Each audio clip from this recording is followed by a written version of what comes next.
Alright, good morning, magandang umaga, mayong buntag, every madlang na So, welcome to another episode naman po tayo ng budget meal. So, ang ating kanin ngayon, syempre may kanin na kanon. At yung ulam natin, pang budget meal po ito, ang palaya. Yung pagluto po nito is meron lang siyang, anong tawag dito, itlog at ang palaya lang, tsaka may konting lamas, spice, sibuyas bombay, iwan ko, ano sa Tagalog.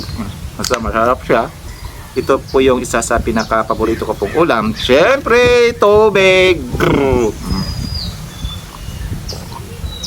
Ayan o pa, kainan na.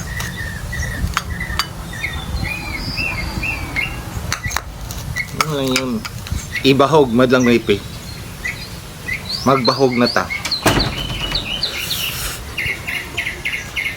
Galit ka kay Magtum Teximal lang. Na alas 9 na, napagyapan ka sa balay.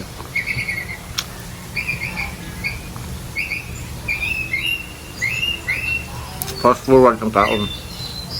Layo pa kayo sa Mala, tapos mag-bus ka, diba? Commute is the key para mag-budget, tipid.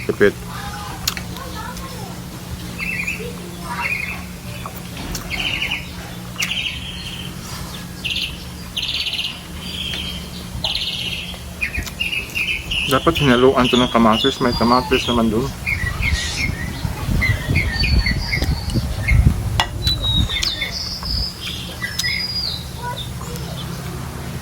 Axel!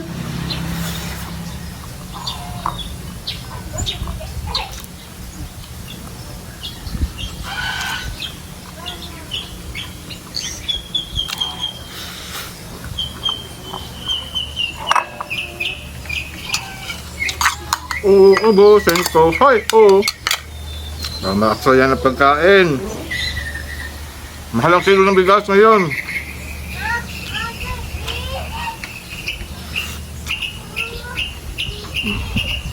Tubig para mas madali.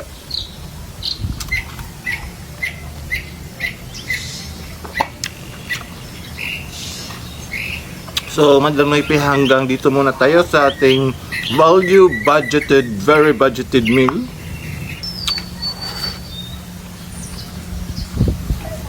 Kasi kung mahaba yung video natin, tapos marami pang kanin. Ganun lang yun.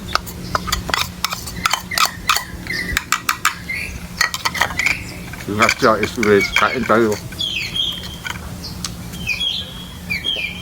So, God bless everyone. Ingat po tayong lahat, lalo na po sa mga OFW. God bless everyone. Buyers!